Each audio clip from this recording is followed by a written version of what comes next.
top level agent, kemudian middle level, kemudian di bagian bawahnya. Jadi lifeline-nya seperti ini. Seperti ini. Jadi Iya. yang akan membedakan itu bagian ini gitu. Saya itu ya mau saya jelasin. Oke, cerita berikutnya ada di sini ya. Nah, ini kalau digambarkan tadi kalian juga ada gambar ini gitu. Ini apa? Nah, misalkan sistem ATC ini inputnya banyak gitu ya. Bisa berupa ini ya, data dari pesawat, data dari storage dan lain-lain gitu. Kemudian ini top levelnya adalah receiver-nya yang menerima input dari radar dan transponder. Ini kalau ini ya menerima datanya. Kemudian di bagian tengahnya adalah data processing. Jadi sensor-sensor tadi diterima dan dikerjakan oleh data processing, kemudian data processing and analysis, dan data visualization. Jadi ada 3 gitu ya, ada 3 agent di intermediate level. Kemudian, nah data-data ini akan diolah lebih lanjut di bottom level. Data yang di-request oleh user bersifat spesifik. Jadi diolah lebih spesifik lagi. Jadi misalkan data processing ini apa bagiannya? Nah, ini ada yang lebih detail lagi. Seperti itu ya. Ya, jadi yang jelas dia bentuknya hierarki tadi ya, seperti ini. Oke, yang di atas nah, yang seperti ini. Iya, Ya. Bu. Di mana setiap agent itu punya P, A, dan C masing-masing. Oke, seperti itu. Kalau mau ditanya strukturnya. Baik, kita lanjutkan ya. Silahkan ke yang berikutnya Blackboard. Kita percepat aja ya. Blackboard. Permisi, Bu. Permisi, Bu, izin share screen, Bu ya. Iya, silakan.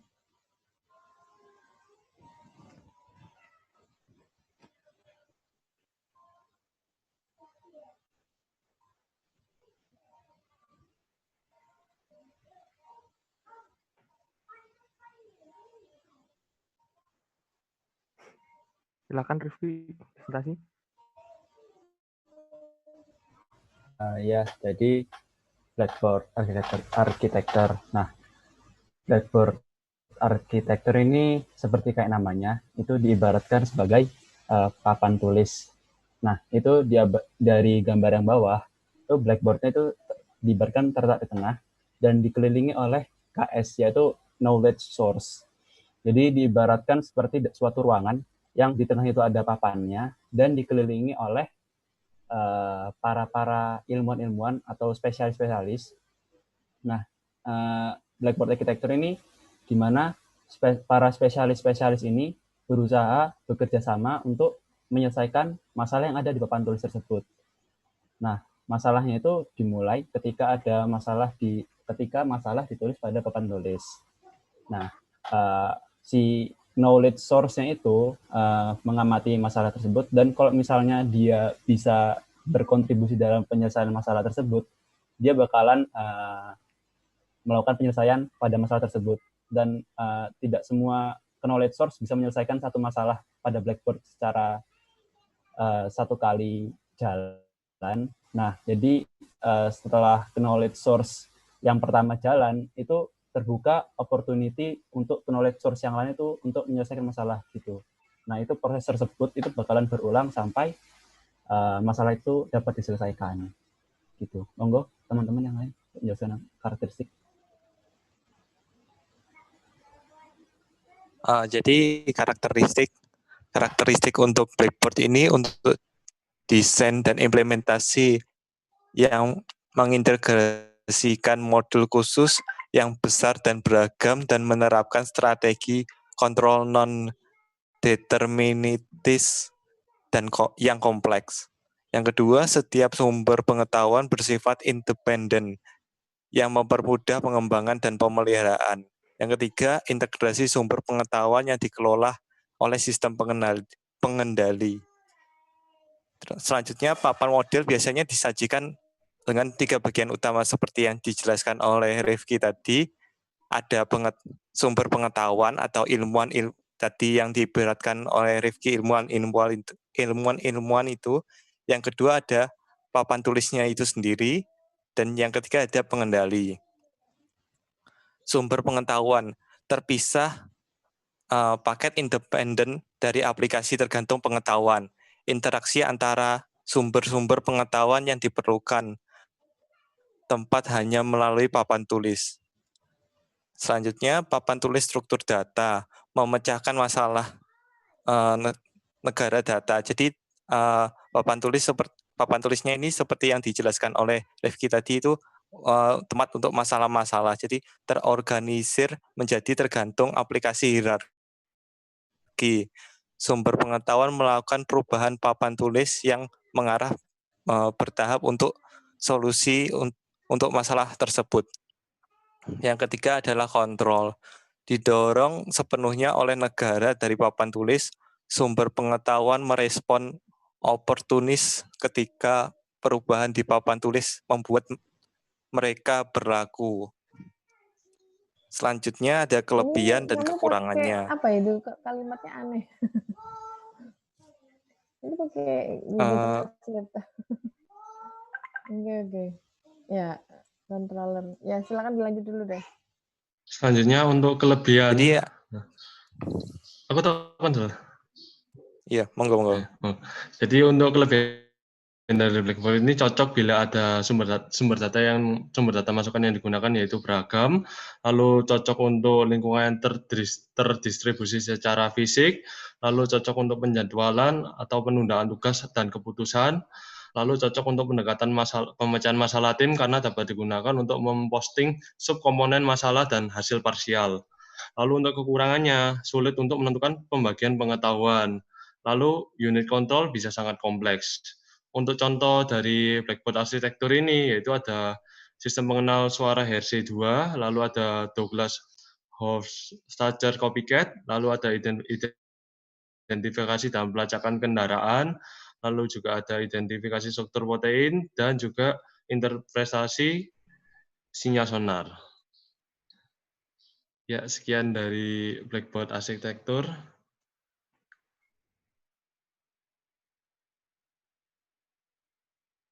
Proses kontrol.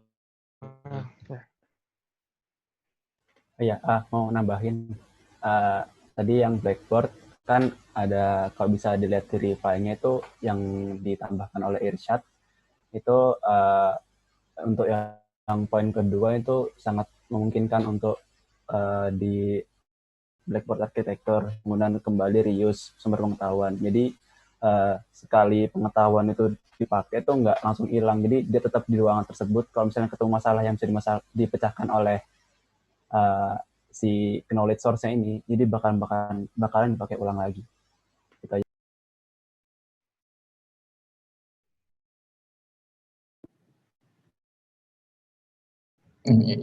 Ya, selanjutnya proses kontrol. Proses kontrol sendiri ini merupakan arsitektur aliran data. Aliran data yang berasal dari sekumpulan variabel yang mengontrol proses pengeksekusian. Arsitektur ini memecah keseluruhan sistem yang sistemnya awalnya besar itu menjadi sebuah modular sistem dan menggabungkannya. Proses kontrol arsitektur memiliki processing unit untuk mengubah proses kontrol variabel dan sebuah controller unit untuk menghitung besar perubahan yang dimana inputnya itu dari variabel itu tadi. Arsitektur digunakan untuk mengontrol secara dinamis lingkungan fisik menggunakan feedback loop. Jadi feedback loop di sini keluaran dari sistem ini itu dicek lagi apakah sudah mencapai state yang diinginkan atau belum. Cara kerja arsitektur ini memerlukan sebuah sensor untuk mendapat informasi, melakukan komputasi pada controller, dan mengontrol musil dengan aktuator. Maka dari itu, bagian-bagian dari proses kontrol arsitektur ini, yaitu ada aktuator, sensor, terus sama controller. Ya, selanjutnya, karakteristiknya, datanya tidak sekuensial ataupun pipeline, jadi berasal dari sensor-sensor yang didapat, variabel-variabel yang ada, terus aliran data berasal dari sekumpulan variabel seperti yang saya sebutkan tadi, yang mengontrol pelaksanaan proses. Logika controller berjalan terus, tergantung algoritma controllernya dan sensitivitas sistem. Juga tergantung desire state-nya. Dan ini berjalan closed loop. Jadi output-nya itu tidak yang lain. Selanjutnya Rojab. Untuk kelebihannya itu cocok untuk mengontrol proses bahkan pada saat runtime, terutama di mana algoritma kontrol dapat berubah. Kekurangannya sulit untuk menentukan karakteristik, waktu, dan respon terhadap gangguan. Contoh untuk ini tuh pada desain perangkat lunak sistem tertanam di mana sistem dimanipulasi oleh data variabel kontrol proses. Aplikasi-aplikasi yang bertujuan untuk mempertahankan properti tertentu dari keluaran proses pada nilai referensi yang diberikan. Terus sistem kontrol car cruise, terus sistem kontrol pada suhu pada sebuah gedung, perangkat lunak yang berjalan secara langsung untuk mengontrol rem anti-lock mobil, pembangkit listrik tenaga nuklir, dan lain-lain. Sekian dari presentasi kita, Bu.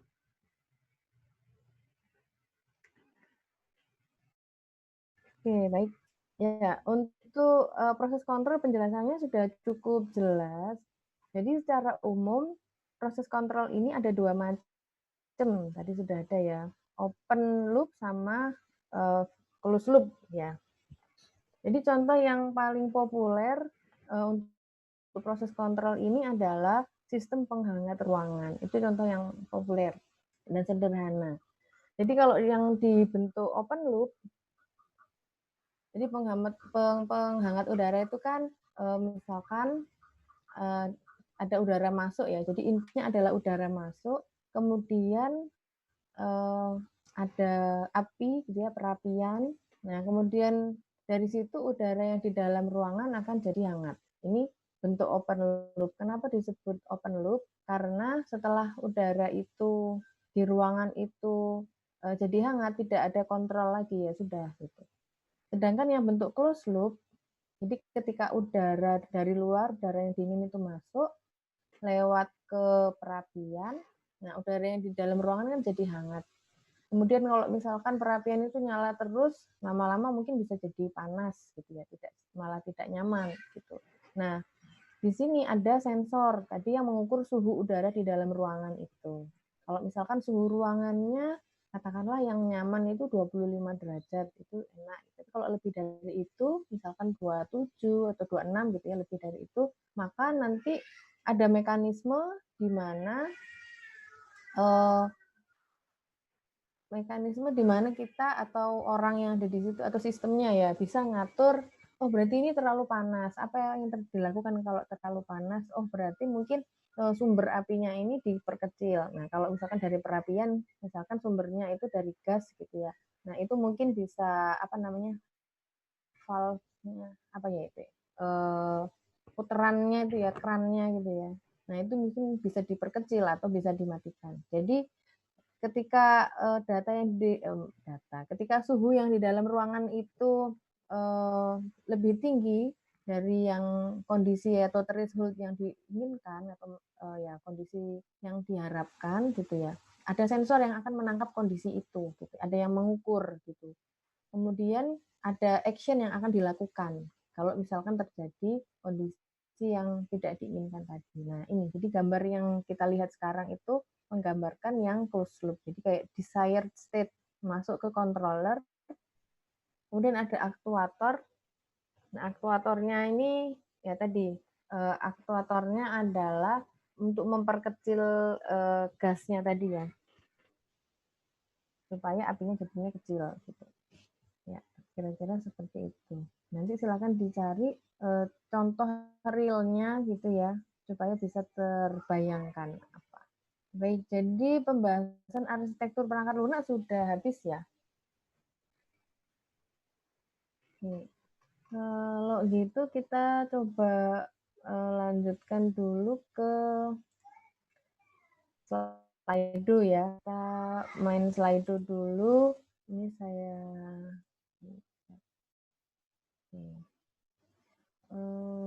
Silahkan, ini saya copy aja, saya copyin. Kita akan ada kuis dulu untuk mereview SDLC dan sebagian arsitektur perangkat lunak. Ini, silahkan klik itu. Kemudian untuk loginnya masukkan B gitu ya, inisialnya kelas B underscore nama. B underscore nama depan ya. Ya nama lengkap lah, kalau misalkan nama depan aja sama gitu.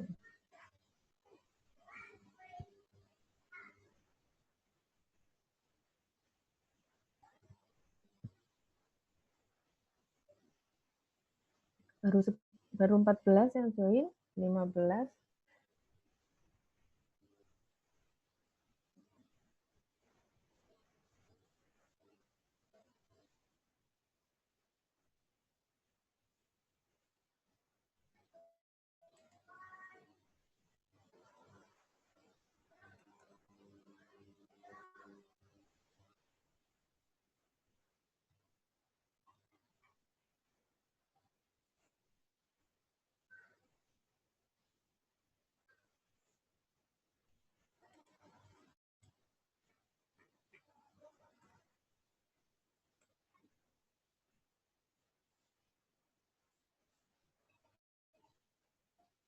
Puluh kurang 3 lagi ya.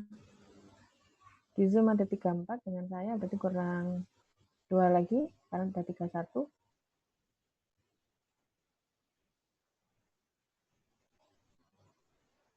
Satu lagi.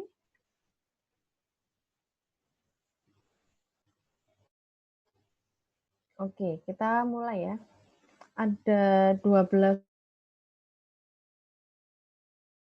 C dan arsitektur perangkat lunak, tapi sebagian dikit. Oke, kita mulai.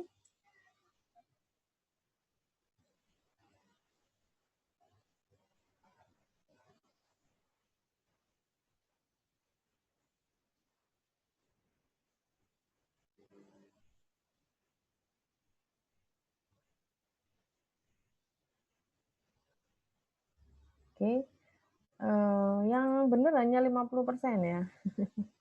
Jawabannya manajemen. Oke, bagus. Waktunya cepat ya. Ternyata ada yang 9 detik. Gitu. Oke, next.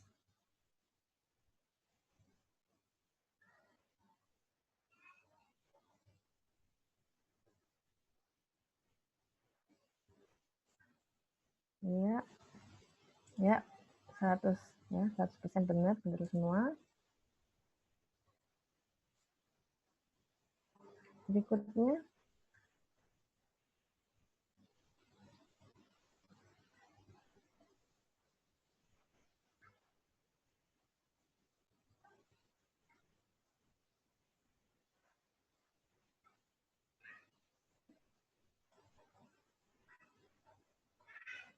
ya jawabannya desain ya. Nah, di situ ada tata letak gitu ya, aturan diagram proses, cukup dan dokumentasi.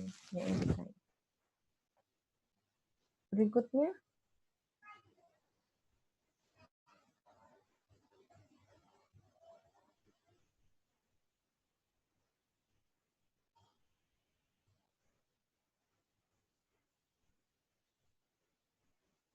oke, hanya 36% ya. Jawabannya apa? Ini tujuan fungsional atau non fungsional? Non fungsional ya. Jadi ini salah jawabannya. Ya, sudah mulai berubah leaderboardnya.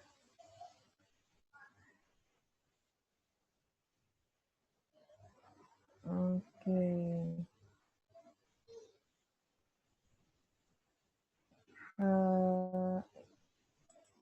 Saya nggak bisa lanjut ke pertanyaan berikutnya ya. Oke, next question.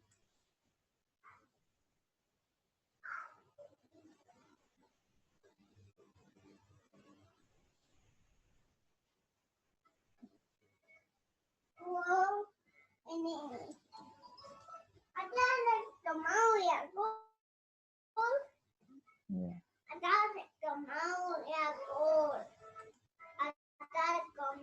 Oke, betul. Enggak mau ya sudah apa. Berikutnya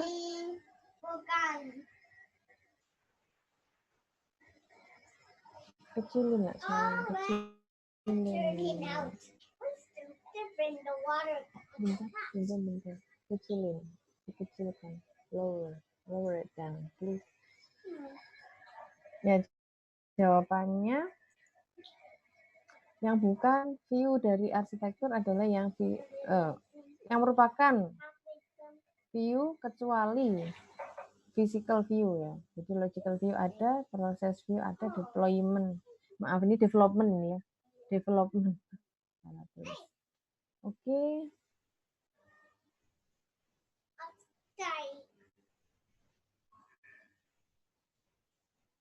Arsitektur sebagai alat komunikasi dengan stakeholder. Oke, betul ya.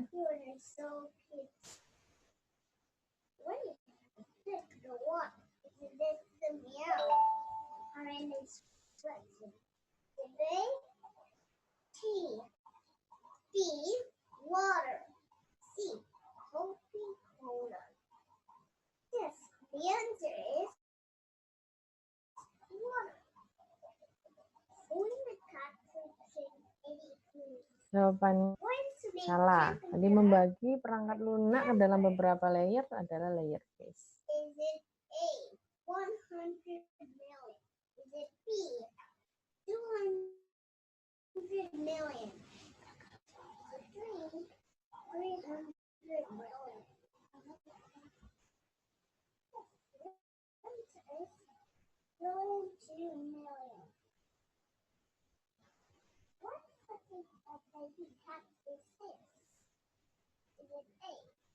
Semua betul ya.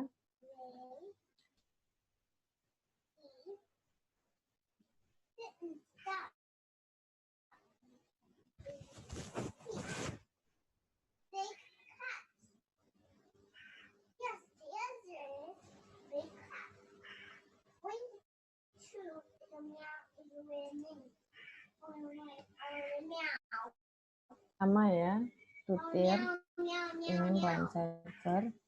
Next.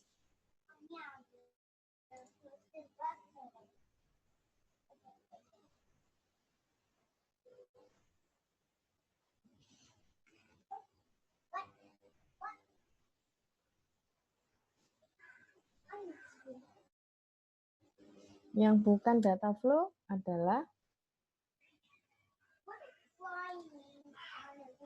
ya benar ya, 48% betul. Jawabannya PAC. Jadi yang tadi di kelompok terakhir ya kalau nggak salah ya.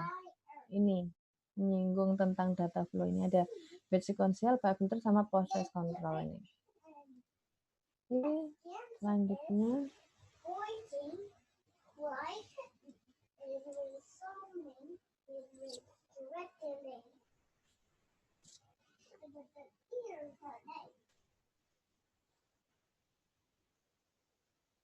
memiliki bagian modelan data, logika bisnis atau bisnis logic dan interface adalah blackboard ya. Oke. Sudah selesai. Jadi dari 12 soal paling banyak benar 8 ya dari 12.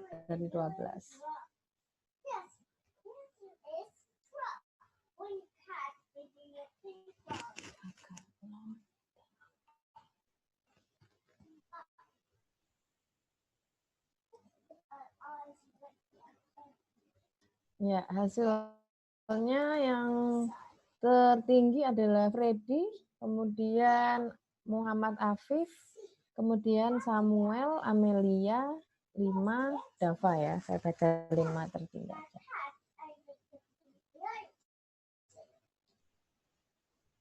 Baik, ini baru sebagian ya yang muncul tadi soal untuk arsitektur PL-nya. Saya akan lanjutkan dulu ke materi. Sebentar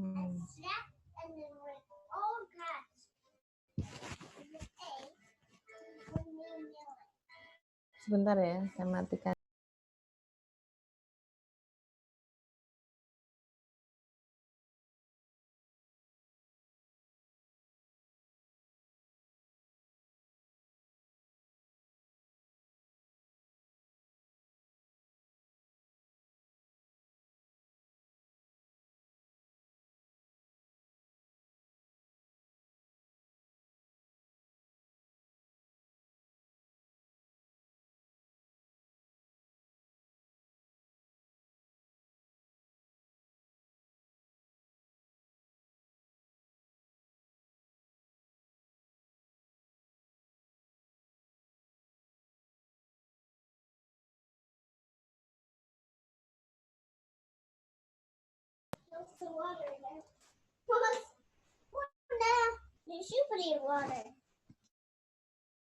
Baik, kita akan membahas materi baru. Kita akan melanjutkan pembahasan kita ke prinsip-prinsip perancangan perangkat lunak.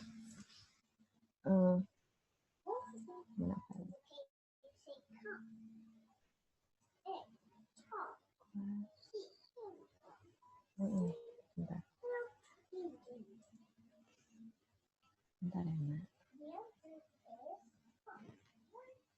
Jangan kencang-kencang. Buka. Iya, bentar.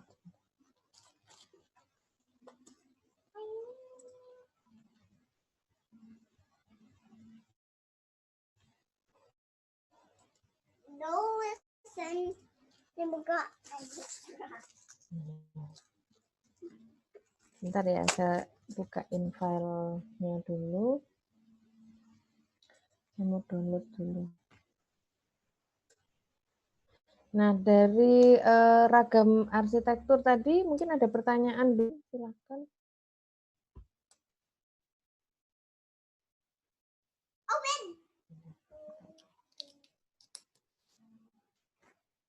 Sementara, apakah ada pertanyaan? Nggak ada ya? Sepi aja nih. Nggak ada, Bu. Bahas. Nggak ada ya? Sepertinya belum, Bu. Oke.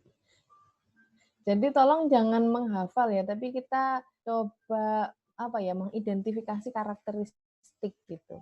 Apa sih secara unik itu, apa sih karakteristiknya? Jadi sehingga kalau misalkan kita nanti diminta untuk membuat sistem yang beda-beda, wawasan kita juga luas gitu ya. Kita nggak hanya tahu misalkan client server atau MVC saja, tapi ada banyak ragam arsitektur lainnya yang bisa kita pilih gitu ya.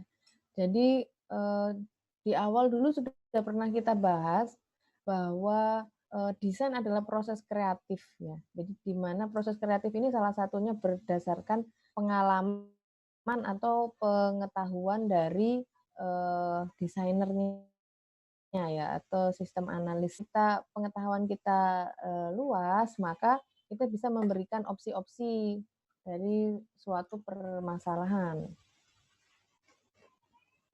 Nih, saya akan share materi hari ini. Nih, sudah kelihatan slide-nya? Sudah. Kelihatan, Bu. Oke. Ya, slide ini saya buat sudah dari berapa ya? 4 tahun yang lalu. Tapi karena isinya adalah prinsip-prinsip dalam software design, prinsip ini ya memang itu saja gitu. Jadi tidak ada update ya. Oke. Kita mulai. Nah, kalau kita bahas tentang prinsip perancangan perangkat lunak, kita mulai dulu dari prinsip itu apa sih gitu ya. Nah, prinsip di sini adalah asas atau kebenaran yang menjadi pokok dasar berpikir, bertindak, dan sebagainya. Atau bisa dibilang prinsip sama dengan dasar. Atau menurut ini ya, Merriam-Webster Collegiate Dictionary, a principle is comprehensive and fundamental law, doctrine, or assumption. Sehingga prinsip perancangan perangkat lunak bisa kita artikan filosofi kunci yang memberikan dasar untuk pendekatan dan konsep perancangan perangkat lunak yang berbeda. Jadi filosofi kunci yang menjadi dasar pendekatan dan konsep perancangan yang berbeda. Jadi walaupun perangkat lunaknya konsep perancangannya itu beda-beda, ada benang merah gitu yang bisa kita ambil, yaitu prinsip ini. Apa saja prinsip-prinsip dalam perancangan perangkat lunak? Yang pertama adalah abstraksi atau abstraction. Kemudian ada cohesion and coupling, dekomposisi dan modularisasi, information hiding ya, atau di sini encapsulation. Kemudian ada separation of interface and implementation, sufficiency, completeness, and primitiveness. Satu lagi separation of concern. Nah, ini ada 7 prinsip perancangan perangkat lunak. Kita lihat satu-satu. Apa sih yang dimaksud dengan abstraksi atau abstraction? Nah, proses ini sebenarnya bukan hal baru ya buat kalian. Ketika belajar dari awal kuliah semester 1 misalkan kalian dapat dasar pemrograman, kalian sudah melakukan proses abstraksi. Kemudian ketika belajar APSI gitu ya, sudah mulai kenal perangkat lunak selain standalone. Nah, kalian juga melakukan proses abstraksi. Nah, kira-kira abstraksi ini proses apa?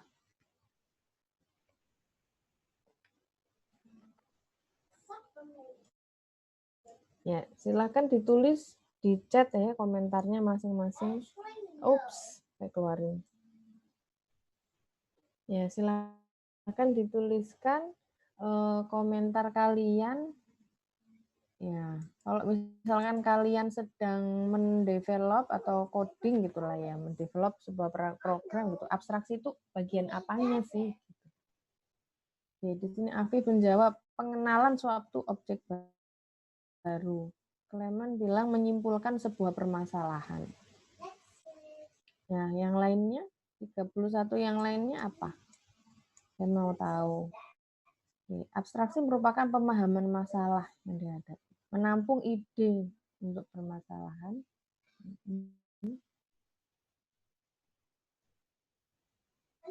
Bentuk awal penyelesaian masalah. Gambaran umum mengenai permasalahan, perkenalan dan menjelaskan permasalahan, gambaran permasalahan. Apakah abstraksi itu permasalahan ya, pandangan awal tentang suatu objek, bentuk ringkas dari isi suatu dokumen, memperoleh intisari dari sebuah permasalahan, perkenalan suatu masalah, rancangan secara modular. Oke, ada beberapa jawaban yang saya rasa saya bisa nangkep gitu ya. Jadi kalian tadi di sini ada yang bilang apa ya? Pemahaman masalah yang dihadapi. Jadi pemahaman awal, bentuk awal penyelesaian masalah, menjelaskan permasalahan. Bukan. Pandangan awal tentang suatu objek. Ya, ini bisa ya. Jadi yang objek tadi benar ya. Pengenalan suatu objek baru ya, bisa. Kemudian intisari dari sebuah permasalahan. Intisari sebuah permasalahan. Permasalahan ini maksudnya apa ya? Objek tadi mungkin ya. Kalau itu berarti benar ya. Ya, jadi kalau kita melakukan proses abstraksi gitu ya. Kalau kalian misalkan dulu kalian PBO ya, bikin abstrak kelas gitu. Abstrak kelas itu apa?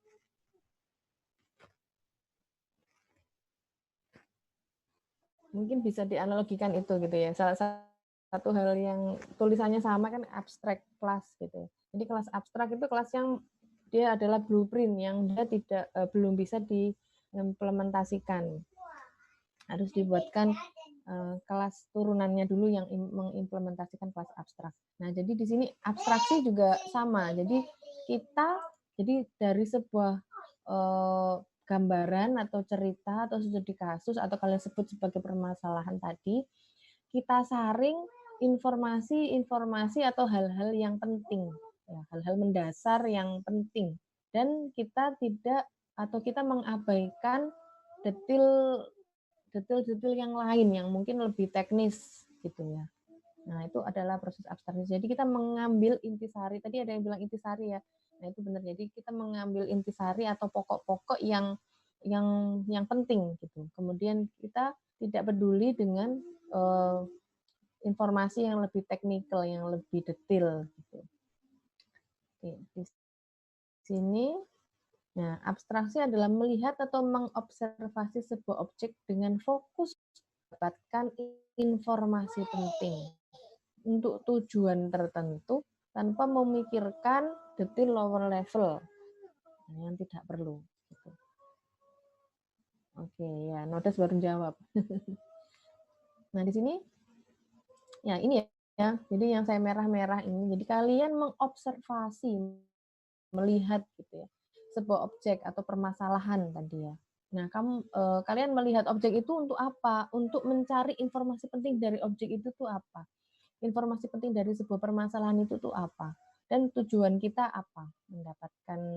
Mendapatkan informasi itu untuk tujuan apa? Gitu. Jadi misalkan kalian di Daspro gitu ya, Dasprok, kalian misalkan diminta untuk membuat program. Kalian kan pasti cari kan, misalkan buatlah sebuah program untuk apa gampangnya ya. Misalkan yang bisa menampilkan menu dan orang bisa pilih menu gitu. Nah, informasi pentingnya apa? Oh, ada menu. Gimana ya cara orang pilih menunya? Nah, itu tujuannya itu. Kemudian kalau misalkan di APSI, kalian disajikan sebuah cerita, kemudian kalian diminta untuk mendapatkan kebutuhannya si user ini apa ya, untuk setiap aktor dia kebutuhan sistemnya apa ya. Nah, itu adalah mendapatkan informasi penting. Oh, si user ini harus bisa mengerjakan tugas ini. Oh, ternyata dia tugas pokoknya tuh ini. Nah, tanpa kita peduli dengan detail lower level atau misalkan nanti itu kalau diimplementasikan bagaimana, kita nggak peduli ke situ ya. Jadi kita cari informasi penting untuk tujuan tertentu. Oh, tujuannya sistem ini misalkan sistem parkir gitu ya. Oh, tujuannya supaya ketika orang parkir itu terverifikasi. Orang yang mau keluar juga terverifikasi. Nah, tujuannya itu. Jadi informasi terkait itu apa yang penting. Nah, ini adalah abstraksi. Nah, dari abstraksi ini nantinya akan kita gunakan untuk membuat model logis, ya, logical model atau konseptual model, kemudian menjadi model fisik. Nah, model ini bisa macam-macam ya, bisa terkait data, bisa terkait proses, macam-macam. Nah, di sini berikutnya. Mekanisme untuk melakukan abstraksi ada dua. Jadi ada dua mekanisme. Satu berdasarkan parameterisasi, yang kedua berdasar spesifikasi. Nah, berdasar parameterisasi ini yang paling gampang gitu ya. Jadi kalau misalkan kalian buat sebuah fungsi gitu ya, butuh parameter apa di situ. Jadi mengabstraksikan data dengan merepresentasikan data ke dalam parameter. Jadi misalkan saya perlu membuat fungsi untuk menghitung katakanlah penjumlahan dua buah bilangan gitu. Oh, berarti untuk melakukan penjumlahan dua bilangan saya butuh input atau parameter gitu ya. Nah, yang akan dijumlahkan tadi berarti ada bilangan 1 dan bilangan 2. Nah, itu ya, parameterisasi. Jadi mengabstraksikan data dengan merepresentasikan data ke dalam parameter. Jadi data ini mau dipakai untuk fungsi apa. Dengan yang kedua, spesifikasi. Ini mekanisme yang kedua ini bisa macam-macam ya teknisnya gitu. Bisa procedural abstraction. Procedural abstraction, jadi kita mendapatkan urutan kejadian seperti kalau kalian APSI gitu ya. Oh, untuk melakukan use case ini, misalkan bilangnya use case, untuk bisa melakukan use case pembelian, maka orang ini harus melakukan ini, urut-urutannya ini. Ya. Jadi ada urutan kejadian. Kemudian data abstraction. Jadi kita mengumpulkan dulu objek-objek datanya. Oh, ada data apa saja yang terkait untuk sistem ini. Oh, data ini, data ini, data ini. Ya. Seperti kalian SBD ya. Ya, sistem basis data. Jadi kalian mengumpulkan dulu ada objek-objek data apa. Kemudian ada control abstraction. Nah, ini berupa subprogram dan subroutine. Kita lihat satu-satu. Nah, ini ya, jadi procedural abstraction Ini ibaratnya kalau kalian gambarkan dengan activity diagram gitu ya. Ini adalah urut-urutan kejadian. Oh, pertama showing tiket. Oh, kemudian ada proses verifikasi tiket. Kemudian ada decision, ya ini ya, cek barang bawaan dan seterusnya. Ini adalah urutan. Nah, bisa digambarkan dengan flowchart, bisa dengan ini activity diagram, atau bisa digambarkan misalkan dengan apa namanya BPMN gitu ya, atau PTNet nanti kalau kalian belajar itu. Nah, ini adalah procedural abstraction. Yang kedua adalah data abstraction. Jadi kita mencari struktur datanya apa. Atau misalkan tadi kalau misalkan bentuknya objek ya kalian misalkan cari kelas. Nah, kelas itu adalah abstraksi. Mereduksi beberapa bagian tertentu dari data untuk menyederhanakan representasi data secara keseluruhan. Jadi misalkan contohnya adalah kelas. Kalian mau membuat kelas diagram. Nah, itu adalah data abstraction. Kemudian ada control abstraction. Control abstraction ini adalah jadi abstraksi dari sekumpulan yang meliputi penggunaan abstraksi subrutin dan control flow. Contohnya apa? Misalkan ini kalau di sistem operasi gitu ya.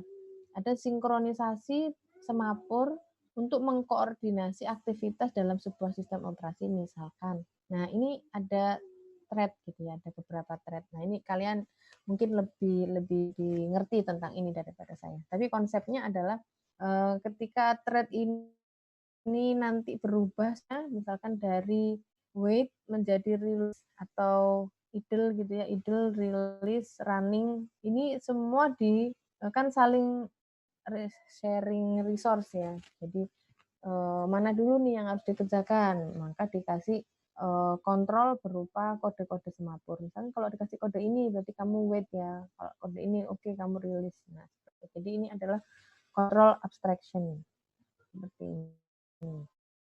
Ini ada yang ditanyakan.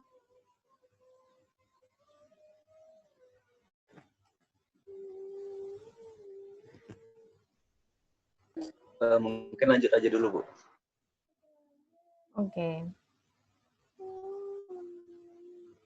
Ya. Nah, itu adalah tentang abstraction. Yang kedua, kita akan bahas coupling. Nah, cohesion and coupling sebenarnya ini juga sudah dibahas ya di PBO. Saya mau tahu dulu di PBO sejauh mana bahas cohesion and coupling, atau apa yang kalian ingat dari cohesion dan coupling. Silakan ditulis di chat. Langsung tulis. Kalau misalkan lupa, tulis saja lupa gitu ya. Jadi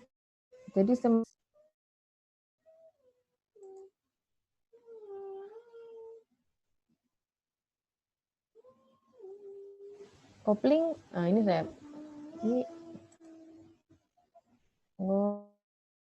saya tadi maunya nyekrolnya lupa. Oke. Di atas ini ada yang jawab. Coupling adalah ketergantungan suatu modul dengan modul lain. Ketergantungan suatu fungsi dengan fungsi lain ya, mirip. Ketergantungan pada kelas. Lupa. Oke, lupa. Cohesion sama dengan single responsibility principle. Gak tahu Bu, lupa. Ya, oke. Cohesion ketertarikan fungsi-fungsi modul. Ada kata-kata. Coupling mengacu pada saling ketergantungan antar modul. Dan cohesion menjelaskan seberapa terkait fungsi dalam satu modul. Oke. Jadi beberapa yang ingat memang banyak ya. Jadi tapi banyak juga yang lupa. Oke, kita bahas ya. Jadi yang namanya cohesion atau istilahnya itu kohesif gitu ya. Kohesif itu kan erat gitu ya. Dalam satu kesatuan itu erat gitu. Nah, contohnya kalau cohesion ini dalam kimia, kalau kalian dulu belajar kimia gitu ya. Cohesion ini bisa diartikan gaya tarik-menarik antara molekul sejenis. Jadi misalkan ini adalah sebuah atom gitu ya. dalam atom itu ada molekul-molekul yang saling tarik-menarik gitu, sehingga benda itu jadinya kuat. Gitu. Nah, cohesion di sini diartikan sebagai ukuran kekuatan asosiasi antar elemen dalam sebuah modul. Atau tadi kalian bilang sebagai apa ya? Keterkaitan hubungan gitu ya antar elemen-elemen dalam sebuah modul. Jadi kata kuncinya keterkaitan elemen dalam sebuah modul. Jadi dalam satu modul itu dia diisi oleh elemen-elemen gitu ya. Nah, seberapa kuat nih keterhubungan antar elemen di dalam modul tersebut. Nah, modul ini bisa banyak ya, skopnya bisa dari kecil sampai besar. Bisa dalam skop terkecil misalkan kelas ya. Dalam sebuah kelas diagram ada kelas-kelas kan. Nah, satu kelas itu bisa kita sebut sebagai modul. Kemudian bisa juga ke skop yang lebih besar, misalkan bisa proses atau subproses, atau misalkan satu modul tersendiri, misalkan modul apa gitu ya. Nah, ini cohesion. Nah, di sini semua elemen dari sebuah komponen mengarah pada dan dibutuhkan untuk melakukan pekerjaan yang sama. Jadi di sini kan sebuah modul itu punya tujuannya ya. Jadi punya tujuan yang tertentu. Jadi misalkan tadi kalau di PAC tadi misalkan dia tujuannya adalah menampilkan grafik dalam bentuk bar chart. Nah, gitu. Nah, di situ ada komponen-komponen nih untuk bisa mendukung supaya pekerjaan menampilkan bar chart-nya ini bisa terjadi gitu. Nah, ini cohesion. Jadi kekuatan asosiasi antar elemen dalam sebuah modul itu ya kata kuncinya. Nah, di cohesion ini sebenarnya levelingnya ada banyak ya. Mulai dari coincidental, logical, temporal, procedural, communicational, sequential, dan fungsional. Ya, ini ada banyak cohesion itu. Jadi kekuatan asosiasi tadi ya, keterkaitan itu ada banyak. Apa sih maksudnya ini? Jadi misalkan kita punya sebuah kelas gitu ya. Jadi komponen yang paling kecil adalah kelas. Ketika kita punya sebuah kelas, elemen yang di dalamnya itu misalkan lebih enaknya adalah fungsi atau metode-metode yang ada dalam kelas tersebut. Nah, seberapa kuat hubungan antar metode yang ada di dalam kelas sehingga menunjang tujuan dari kelas tersebut. Misalkan ada sebuah kelas itu adalah kelas apa ya contohnya? Misalkan dia adalah kelas display gitu. Nah, display apa bisa macam-macam gitu. Nah, elemen-elemennya apa? Misalkan dia bisa display name, bisa display apa dan lain-lain ya banyak. Nah, ini keterkaitannya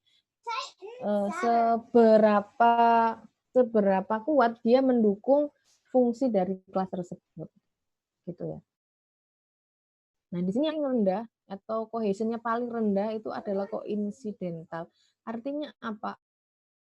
Artinya setiap metode yang ada dalam kelas tersebut itu tidak ada alasan gitu. Kenapa metode itu jadi dalam satu kelas itu ya gitu. Ini nggak ada khusus gitu ya. Pokoknya itu Bu gitu. Nah, itu adalah coincidental. Kalau kondisinya seperti itu cohesionnya rendah. Ya. Namun ini bisa diperbaiki. Lebih bagus lagi kalau metode-metode yang di dalamnya itu disatukan dalam satu kelas itu karena alasan logical. Karena secara logis melakukan fungsi yang sama gitu ya. Metode-metode tersebut melakukan hal yang secara logika sama. Lebih bagus lagi kalau secara temporal. Lebih bagus lagi kalau secara prosedural. Dan paling bagus adalah secara fungsional. Jadi mereka punya fungsi-fungsi yang spesifik gitu ya. Sehingga mendukung pekerjaan sebuah kelas gitu. Jadi ibaratnya kalau kita mau buat, misalkan ibaratnya mobil itu adalah sebuah kelas gitu ya, maka bagian-bagian yang ada dalam mobil itu adalah metodenya. Gitu. Kemudian, jadi misalkan di mobil itu ada yang bagian bahan bakar, bahkan bahan bakarnya sudah terisi. ada bagian yang untuk meregasnya, ada remnya gitu ya, ada lampu dan lain sebagainya. Nah, sehingga mobil ini bisa jalan dengan benar gitu. Nah, karena apa? Karena setiap bagian-bagian itu memang dijadikan satu di dalam mobil itu supaya mobil ini fungsinya bisa jalan dengan baik gitu ya. Nah, beda lagi kalau misalkan dalam mobil itu diisi dengan part atau bagian-bagian yang tidak fungsional, katakanlah apa koinsidental gitu ya.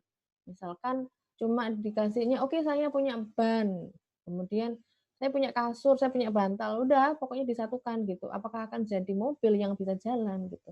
Mungkin cuma jadi mainan anak-anak gitu ya. Tapi fungsinya bisa jalan. Nah ini contohnya ya, contoh yang seperti itu. Nah, jadi kalau kita gambarkan dengan piramida seperti ini, semakin tinggi atau semakin ke atas, semakin mengarah ke arah fungsional, ini kohesinya tinggi. Namun semakin mengarah ke koinsidental, maka nilai kohesinya rendah. Nah, sebuah modul yang bagus itu adalah memiliki kohesi tinggi. Jadi contohnya tadi ya. Jadi mobil itu bisa jalan gitu. Jadi tidak harus barang-barang yang sejenis yang sama, misalkan hanya ban-ban aja gitu. Apakah bisa jadi mobil gitu? Nggak bisa ya. Gitu. Nah, penjelasannya seperti ini. Secara fungsional, ini dijelaskan dari atas dulu ya. Jadi tiap bagian dibutuhkan untuk mengeksekusi sebuah fungsi tunggal. Ya, misalkan apa? Menghitung akar atau mengurutkan. Atau tadi misalkan mobil ya, fungsi tunggalnya mobil itu bisa jalan. Nah, biasanya reusable, dapat digunakan kembali dalam konteks yang lain. Kemudian kalau sebuah kelas itu metode-metodenya dimasukkan ke situ secara fungsional gitu ya, perawatannya atau maintainability-nya akan akan mudah di-maintain. Gitu. Jadi misalkan di-maintain itu apa? Misalkan metodenya dimodifikasi gitu ya, dimodifikasi metodenya akan lebih mudah gitu karena memang satu metode itu mengerjakan satu bagian sendiri, metode yang lain mengerjakan bagian sendiri gitu. Katakanlah mobil gitu ya, mobil ini mau saya maintain nih gitu. Misalkan mau diganti apa mesinnya mau diganti gitu katakanlah biar lebih bagus atau underdeal yang sudah usang mau diganti gitu. Nah ini kan lebih mudah ya jadi cuma bagian itu saja yang akan kita modifikasi. Nah berikutnya adalah sekuensial. Sekuensial ini adalah output dari satu bagian menjadi input bagian yang lain. Jadi seperti ibaratnya batch sequential gitulah ya katakanlah gitu. Jadi di sini modul metode-metodenya ya. Jadi sebuah metode ini menghasilkan sebuah output. Nah, output dari metode ini akan menjadi input bagi metode yang lain. Itu disebut sekuensial. Jadi saling jadi output ini dipakai sebagai input yang lain. Output yang lain ini dipakai sebagai input untuk yang lain lagi. Jadi sangat terikat gitu ya. Nah, bisa memuat beberapa fungsi atau bagian dari fungsi yang berbeda. Tapi kelemahannya itu tadi dia memang saling bergantung ya, akan saling tergantung satu sama lain gitu. Tapi ketika mungkin ada satu perubahan di satu, mungkin nah itu masalah maintainability-nya tadi ya, akan mengganggu yang lain mungkin bisa jadi gitu. Yang berikutnya adalah communicational. Kohesi jenis ini beroperasi pada input data yang sama. Nah, jadi ada input data yang sama. Jadi antar metode yang beda, ada data yang sama yang digunakan. Jadi kayak sharing input gitu ya. Atau menghasilkan output data yang sama. Nah, ini bisa menjadi itu sama digunakan oleh dua metode yang berbeda atau ada dua metode yang berbeda menghasilkan output yang sama. Nah, ini communicational. Bisa menjalankan lebih dari satu fungsi, secara umum dapat diterima bila struktur alternatif lain dengan kohesi yang lebih tinggi tidak bisa diidentifikasi dengan mudah. Oke, jadi communicational ini masih tergolong bagus gitu ya. Kalau misalkan kita nggak bisa membuat metode yang benar-benar fungsional, communicational ini nggak apa-apa, boleh gitu ya. Cuman kadang-kadang harus ini ya, jadi karena dia adalah sharing input dan dia bisa menghasilkan output yang sama. Nah, ini yang agak aneh gitu ya. Ngapain dia menghasilkan output yang sama? Atau misalkan dia berbagi ada dua fungsi, fungsi A dan fungsi B. Nah, terus kita punya atribut gitu, sebuah elemen properti gitu ya, punya atribut. Atributnya ini sebagai parameter dari fungsi A dan fungsi yang sama. Nah, ini communicational. Yang berikutnya adalah prosedural. Sebuah urutan kontrol tunggal, contohnya sebuah loop atau urutan statement keputusan, seringkali memotong garis fungsi, mungkin memuat sebagian dari fungsi yang komplit atau bagian fungsi. Fungsi masih terhubung dengan lemah dan sangat jarang digunakan kembali di produk lain. Dalam satu kelas itu, urutan kontrol tunggal. Jadi misalkan ada metode 1 dikerjakan, setelah metode dikerjakan harus memanggil metode 2, kemudian harus memanggil metode 3 dan seterusnya, sehingga ini tadi, jadi memotong garis fungsional. Jadi harusnya tidak, jadi sebuah yang fungsional kan tidak harus saling terkait secara urutan ini ya, eksekusi gitu ya. Nah, kalau yang seperti disebut prosedural. Nah, pasti kalau yang model begini, reusability-nya akan rendah, jadi akan susah untuk di-reuse gitu ya, karena sebenarnya satu modul ini kalau nggak bisa jalan karena terkait sama yang itu gitu ya. Nah, ini bentuk prosedural. Kemudian lebih ke bawah lagi ada temporal. Nah, semua statement yang diaktifkan pada satu waktu dibawa secara bersamaan. Misal kok ada setup ya, ini enggak saya edit. Misalkan pada shutdown, initialization, dan clean up. Nah, ini. Jadi, semua statement yang diaktifkan pada satu waktu dibawa secara bersama-sama. Nah, misalkan ada proses shutdown, inisialisasi, dan itu ada statement yang dibawa secara bersama. Nah, fungsi-fungsi secara lemah terhubung dengan fungsi lain, tetapi terhubung lebih kuat dengan fungsi di modul yang lain. Ini agak kurang jelas ya. Nah, ini mungkin kalian bisa cari contohnya. Jadi dia itu terkait waktu, ini. Jadi secara temporal gitu. Logical. Jadi fungsi yang mirip seperti input, fungsi error handling, dan lainnya diletakkan bersamaan dalam satu tempat. Maksudnya satu tempat itu satu kelas. Jadi misalkan ada metode yang menangani input, ada kelas yang menangani input, ada kelas yang menangani error handling. Nah, metode-metode terkait input, metode-metode terkait error handling ini jadikan satu di satu kelas. Nah, itu secara logical ya. Jadi fungsi-fungsi berada di kelas logis yang sama. Kemudian bisa meneruskan flag untuk menentukan mana yang akan dieksekusi, interface sulit dipahami, dan seterusnya. Sulit di-reuse ya ini ya. Jadi kita menggabungkan metode-metode itu dalam satu kelas berdasarkan fungsi yang mirip gitu ya. Maksudnya ada kelas input gitu. Ada kelas namanya kelas input. Di dalamnya metodenya ada input by word, input by mouse. Nah, kayak gitu maksudnya. Jadi secara logika, oh ini untuk input nih, saya taruh jadi satu di sini. Oh ini bagian error handling nih. Nah, saya jadikan satu di sini. Nah, itu secara logika. Rendah ya kohesinya. Dental. Jadi bagian komponen tidak terhubung tapi tergabung dalam satu kelas gitu ya. Jadi ada metode-metode yang tidak tahu hubungannya apa gitu ya. Pokoknya dimasukin dalam satu kelas itu. Ini coincidental. Dan pasti ya tidak reusable gitu. Misalkan orang lain mau baca kelasnya ini bingung ini. Kok kelas ini metode ini gitu. Nah, seperti itu gambarannya ya. Ini.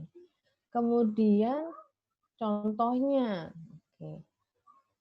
Nah, contohnya ada less cohesive kelas desain itu ada kelas budget report. Dia memanggil metode generate budget report, connect to RDBMS, print, save to file. Nah, kira-kira ini jenis apa ya kohesinya?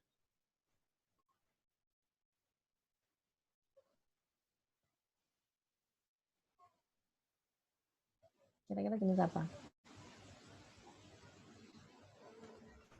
Koinsidental. Koinsidental mungkin ya.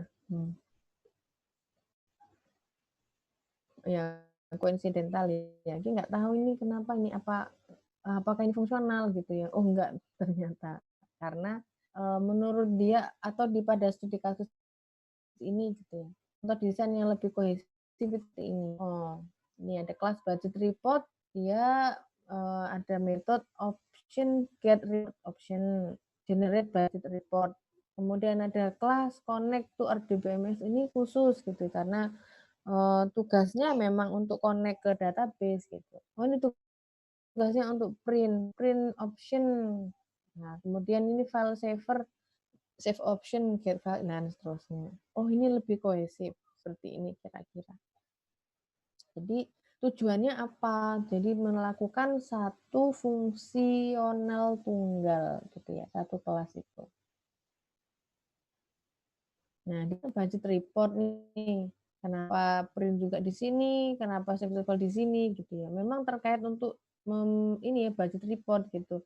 Saya perlu ini, tapi paradigma yang dipakai tidak benar gitu ya. Harusnya satu tugas spesifik itu jadi satu kelas itu. Ya. Kemudian kalau kita punya kelas dengan cohesion yang tinggi, itu manfaatnya apa? Nah, jelas ya, tadi sudah dibahas berulang-ulang bahwa ini untuk urusan maintainability, easier to maintain. Kenapa easier to maintain? Karena tugasnya udah satu toko itu mengerjakan satu pekerjaan sendiri gitu ya, satu metode mengerjakan satu tugasnya sendiri. Jadi kalau misalkan ada update, ada perubahan, nah maka kita cukup mengganti bagian tersebut, tidak mengganggu yang lain, tidak memerlukan banyak effort untuk melakukan perubahan, tidak perlu banyak effort untuk melakukan perubahan. Kemudian jelasnya less frequently change ya, mungkin ya ini. Jadi tidak sering-sering diganti gitu karena satu dengan yang lain itu udah melakukan pekerjaannya masing-masing gitu.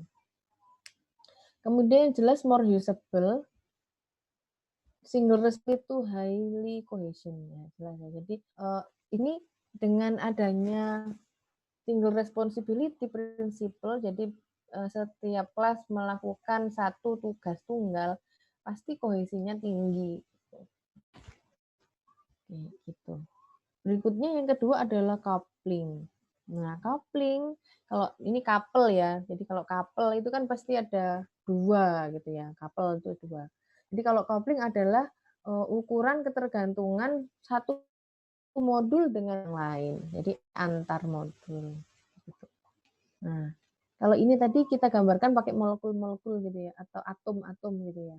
Nah, di sini coupling hubungan antar modul atau atom ini, dia yang bagus itu yang loose. Loose itu artinya dia terhubung tapi tidak terlalu ketat, tidak terlalu erat gitu. Kalau modelnya loose, dia less dependence, jadi tidak saling bergantung atau saling kebergantungannya rendah.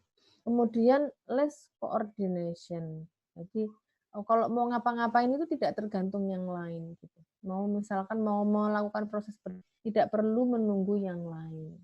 Kemudian less information flow, jadi tidak banyak bertukar informasi. Sedangkan kalau ketika untied maka interdependensinya tinggi, jadi saling bergantungannya tinggi.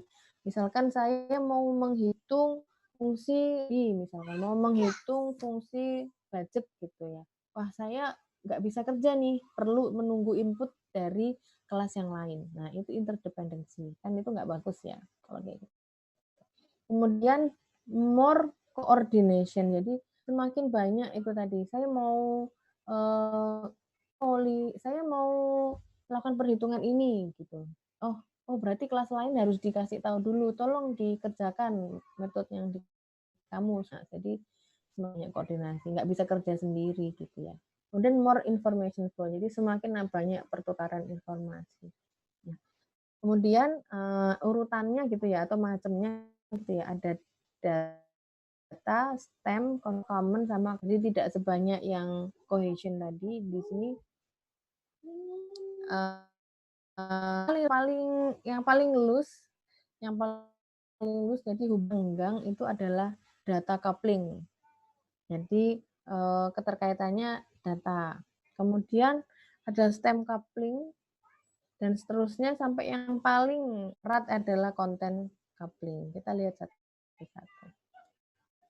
Jadi kalau tadi loose coupling itu sampai data, bisa jadi low coupling ya. Itu uncoupled, artinya ya tidak terhubung antara dua kelas itu.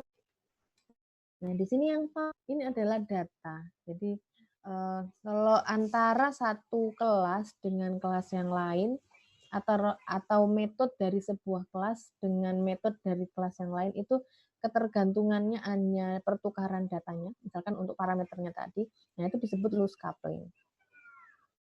Dan seterusnya, ini paling loose, kemudian paling erat adalah high coupling, ini adalah terkait cara konten. Jadi kontennya benar-benar misalkan apa-nya gitu ya. Jadi kelas A ini membutuhkan atribut dari kelas lain, kelas B gitu ya. Jadi memang konten dia yang mau dipakai. Itu high coupling kan. Nah, yang paling bagus adalah loose coupling. Jadi semakin ke bawah ini semakin bagus kalau couplingnya. Jadi seperti ini penjelasannya. Itu artinya jika satu bagian secara langsung merujuk konten dari bagian lain. Bila satu modul memodifikasi nilai lokal data atau instruksi di modul lain dapat terjadi, atau ini contohnya misalkan di bahasa assembly. Jika satu bagian merujuk pada lokal data di modul lainnya, ini jelas ya. Jadi tadi seperti contoh yang saya bilang tadi, misalkan ada kelas A dan kelas B. Nah, di kelas A ini ada metode di mana dia merujuk pada input dari kelas lain tadi. Itu konten dan keterkaitannya. Kemudian kalau common, ini adalah akses ke global data. Modul-modul tergabung oleh struktur global data. Jadi misalkan ada sebuah variabel global gitu ya, yang dipakai secara sharing oleh dua kelas yang berbeda. Nah, itu udah coupling juga itu. Jadi couplingnya secara karena ada common data yang mereka pakai. Kemudian ada control coupling. Jadi meneruskan control flag sebagai parameter atau sebagai parameter global, sehingga sebuah modul dapat mengontrol urutan proses dari modul yang lain. Baik flagnya ini sebagai parameter atau sebagai variabel global. Jadi misalkan saya punya modul atau punya kelas A, dan di dalam kelas A itu ada beberapa metode gitu ya. Nah, kemudian saya ada kelas B yang juga ada beberapa metode gitu.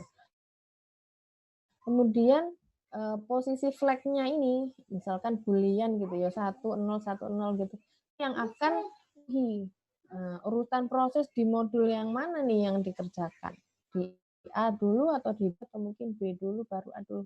Nah, ini kontrol. Jadi flag-nya ini yang akan mengontrol gitu, urutan proses mana yang akan dikerjakan.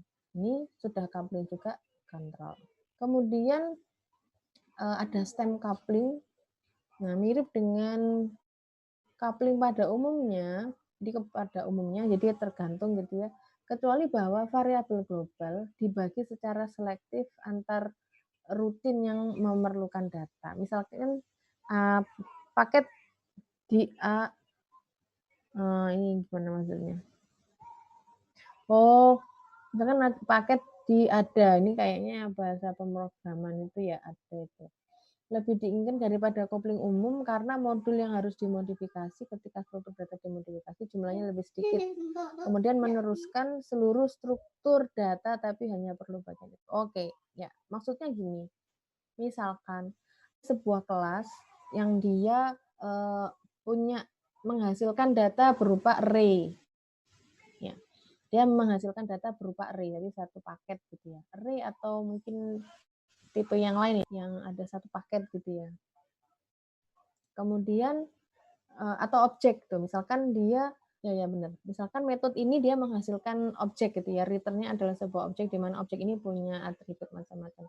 Nah, ketika ada kelas lain yang dia sebenarnya butuhnya cuma namanya aja nih dari objek ini, atau misalkan indeks ke 1 dari array ini, tapi yang dikirim ke dia ada wah ini satu objek itu dikirim ya, atau satu array full itu yang dikirim.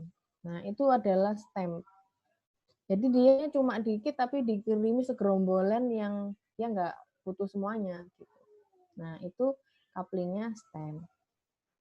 Kemudian yang paling bagus, jadi perbaikan dari stem ini adalah data. Jadi memang yang dikirimkan itu yang diparsing adalah memang data yang dibutuhkan itu saja. Gitu. Jadi menggunakan parameter untuk meneruskan item data di antar rutin. Rutin ini misalkan fungsi gitu maksudnya. Nah, kira-kira gitu. Jadi kalau terkaitannya di data, satu data tunggal yang memang bukan tunggal ya, tapi memang yang memang dibutuhkan, nah itu data. Tapi kalau misalkan yang dibutuhkan hanya satu bagian yang dikirim adalah satu objek yang sebenarnya datanya ada banyak, itu stem coupling. Gitu.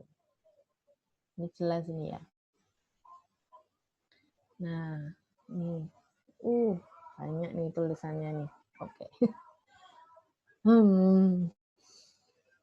Oke. Jadi kalau yang sebelah kiri itu tight couple-nya, kalau yang sebelah kanan itu sudah loose keterkaitannya. Ada yang bisa melihat bedanya apa dari kiri dan kanan?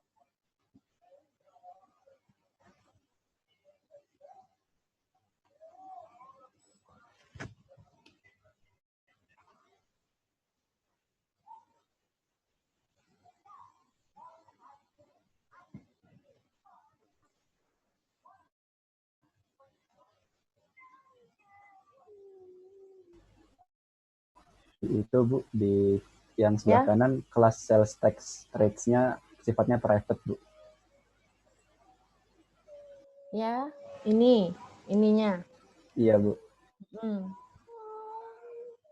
Jadi kalau yang di sini memang yang diakses adalah atributnya langsung gitu ya. Tapi di sini kita buat private sehingga dia mengaksesnya lewat fungsinya. Ya. Kemudian dia panggil gitu ya, get sales region-nya apa. Jadi kalau yang di sini sebelah kiri betul ya, bahwa yang dipanggil adalah langsung gitu ya, mengakses data dari si kelas sales tax rate. Nah, di sini kan sales rate itu adalah atribut punya dia. Dan ini dipakai langsung gitu ya, diakses langsung.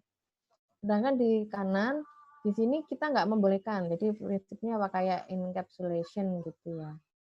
Jadi kalau misalkan butuh sales rate-nya, oke saya kasih perantara lewat metode.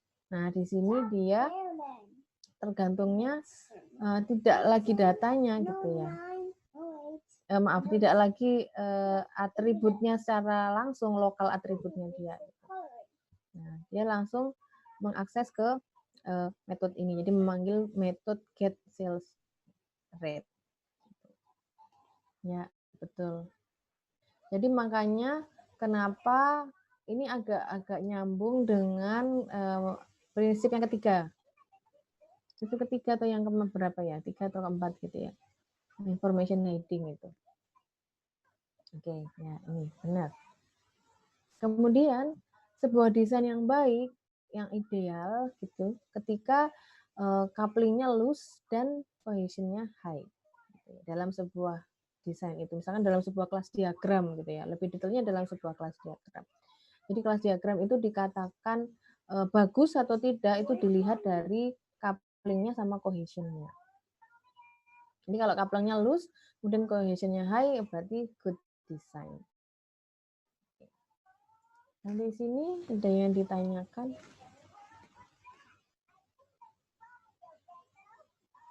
Ya, oke. Hari ini kita bahas 2 ini dulu ya. Kita nggak bahas yang berikutnya. Oke.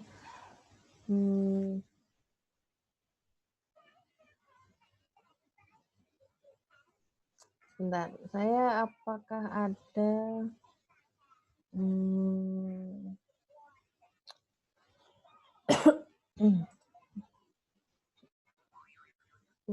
Oke.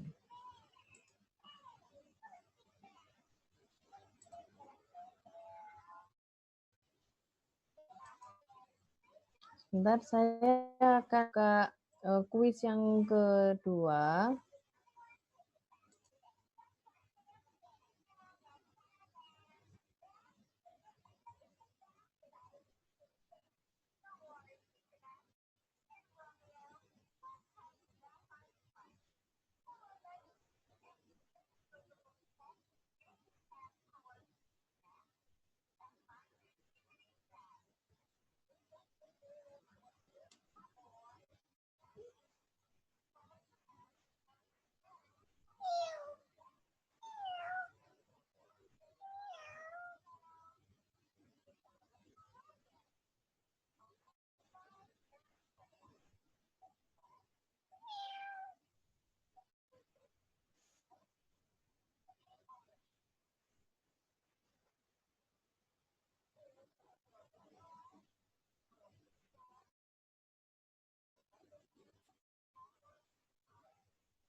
Baik, sebelum diakhiri, kita ada satu kuis lagi ya tentang masih bahas seragam arsitektur.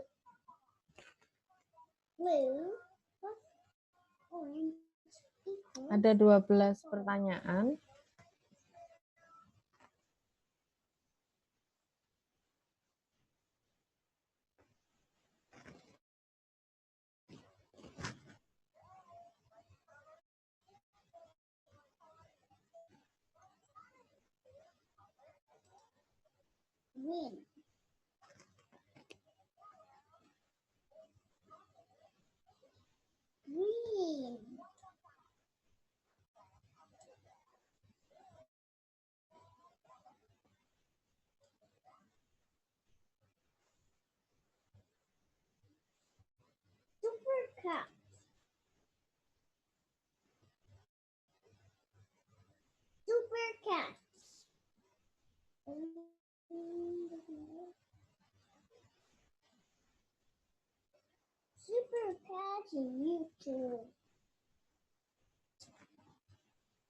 Silahkan, masih banyak yang belum join.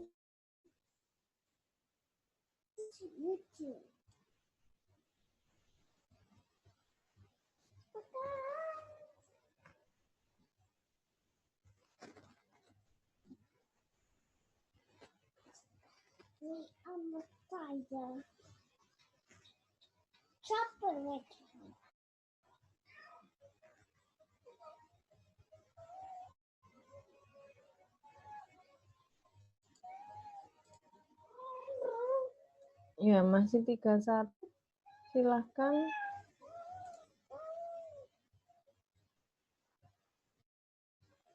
Pesertanya kok nambah ya, jadi 35 ya.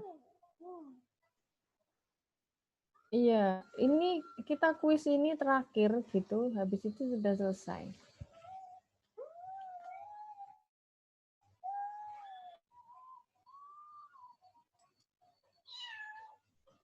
(33), mungkin apakah ada satu lagi? Ini pesertanya ada 35, apakah asisten masuk? Si Samuel double, Bu. Oh, Samuel double. Oke, ya, berarti sudah semua ya, 3. Oke, kita mulai. Silakan.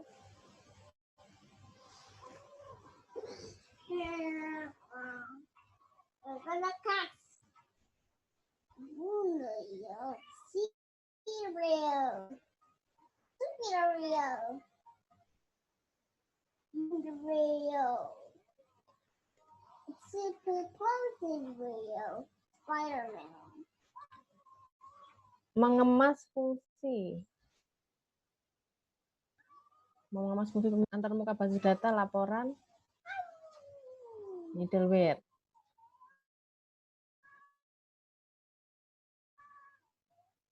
Berikutnya,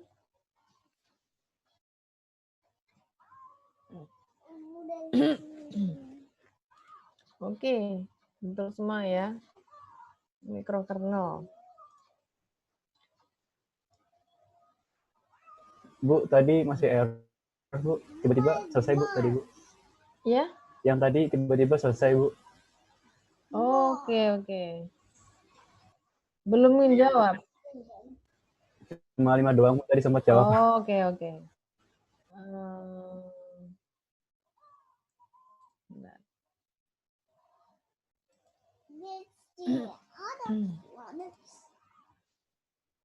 Oh gitu ya. Oke, saya next kan enggak, karena nggak bisa diulangi ya kalau sudah selesai.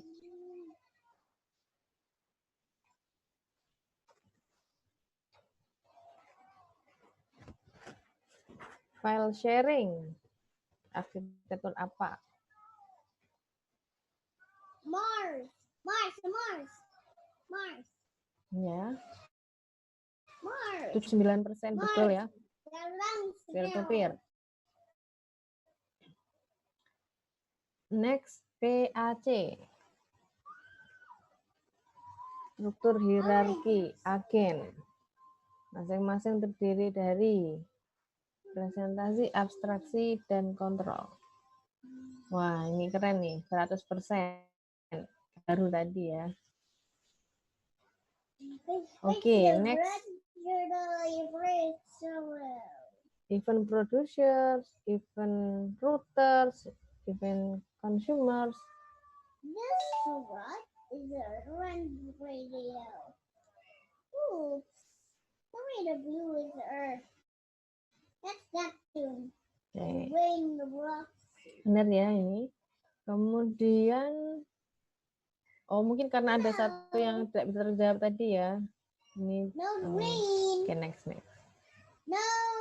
Yang bukan karakter blackboard, karakteristik blackboard, kecuali. No.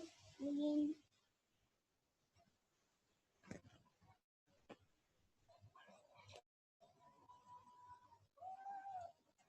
Oh, blue. Ini juga baru dibahas tadi.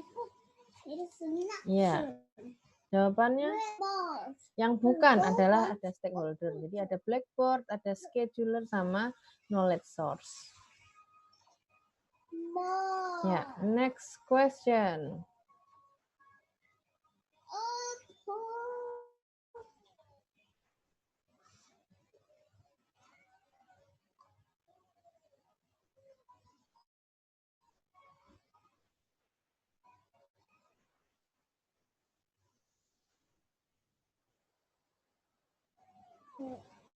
Ya, jawabannya proses kontrol. Jadi misalkan tadi, ya contohnya yang penghangat ruangan tadi ya. Oke, berikutnya request response. Karakteristik apa? Yellow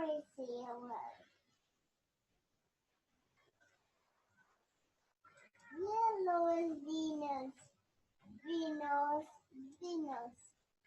Ya, hampir semuanya betul ya. Client server.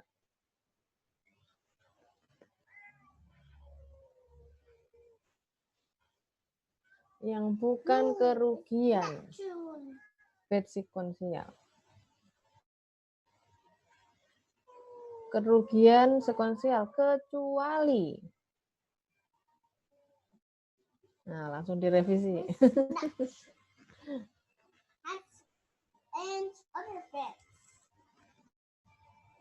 Ya, benar ya.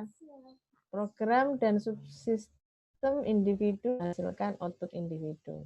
Jadi kalau tadi banyak yang menjawab latensi ya, tapi perlu pakai kecuali. Berikutnya. ASP, Python, Ruby merupakan contoh dari interpreter. Oke. 85% benar.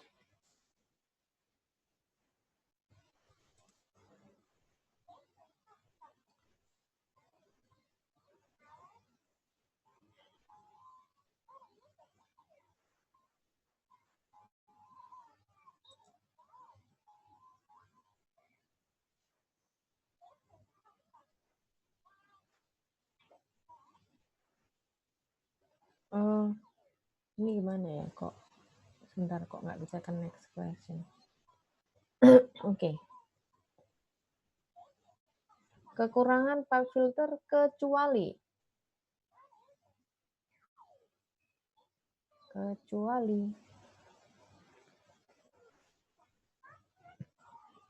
Oke, banyak yang direview.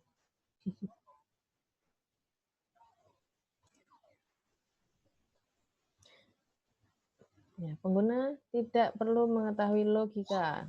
Nah, ini justru adalah kelebihannya. Baik, sudah selesai kuisnya. Kita lihat leaderboardnya. Ada Dava, Naufal, Abdul Razak, Kinas, Joseph. Ya. Baik. Oke, untuk hari ini sampai di sini dulu ya Zoom meeting-nya. Kita akan lanjutkan di forum tentang contoh dari cohesion and coupling. Jadi nanti saya minta, oke. Saya baru baca yang ini ya. Chatnya nggak terbaca, oke nggak apa-apa. Baik, jadi nanti ada forum ya, di forum itu saya akan minta lagi mencari contoh gitu ya, supaya jelas. Karena tadi di slide ini tidak ada penjelasan secara gambar ya, mungkin saya jelaskan secara lisan dan itu mungkin kalian akan lupa gitu ya. Jadi lebih baik kalian cari contohnya. Jadi nanti saya bagi aja satu kelompok mencari salah satu aja, baik itu cohesion atau coupling, satu aja. Oke, baik saya akhiri sampai di sini dulu ya kuliah kita hari ini. Terima kasih atas perhatiannya. Jangan lupa presensi online-nya ya. Baik, saya akhiri. Selamat malam semuanya. Assalamualaikum warahmatullahi wabarakatuh. Terima kasih Bu. Waalaikumsalam warahmatullahi wabarakatuh. Waalaikumsalam warahmatullahi wabarakatuh.